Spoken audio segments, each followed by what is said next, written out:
Hello everyone, this is Killenberg. Today I'm going to be reviewing Friday the 13th, Part 5, A New Beginning.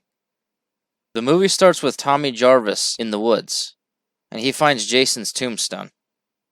Two boys dig up Jason's grave. Jason ends up killing them, and then he goes after Tommy. But then Tommy wakes up, and we see that he's now older.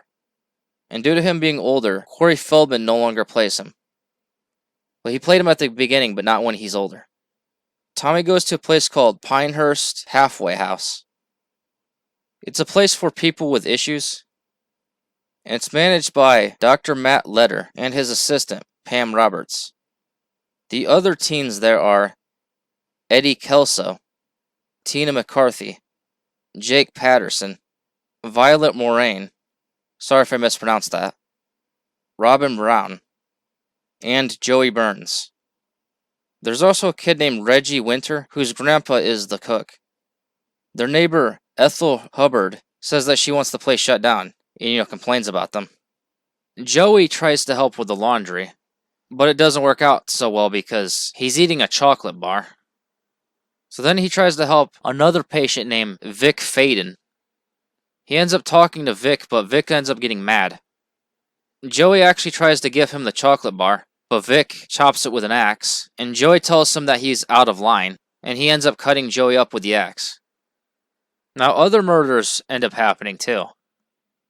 Two people are killed after their car broke down. The next night, a waitress and her boyfriend were also killed. The sheriff thinks it might be Jason, but he was killed years ago. And of course Tommy was a suspect as well. The next day, Eddie and Tina go into the forest.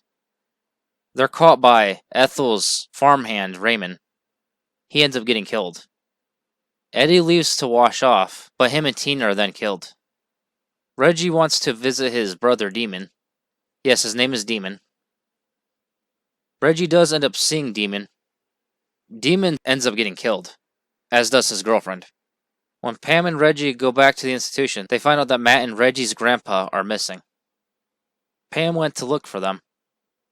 Ethel and Junior end up getting killed. When Reggie's asleep, Jake, Robin, and Violet also get killed. Reggie wakes up and Pam returns. They end up finding bodies in Tommy's room. The killer, who's dressed like Jason, goes into the house. The difference is the things on his mask are blue instead of red. They end up finding the bodies of Matt and Reggie's grandpa. They lure Jason into the barn. Tommy is attacked by Jason, but he manages to escape. You're going to find out why I keep saying Jason the way I do. Well, I mean, technically you should be watching the movie before watching my review, but if you haven't, you'll find out why. Tommy ends up throwing Jason from the loft window and kills him.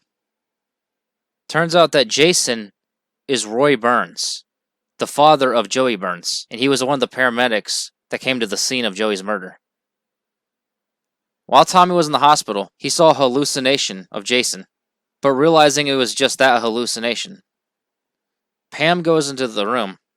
It appears that Tommy is gone. But when Pam goes in the room, the door shuts, and Tommy, now wearing Jason's mask, well actually Roy's mask, is behind her. And that's the end.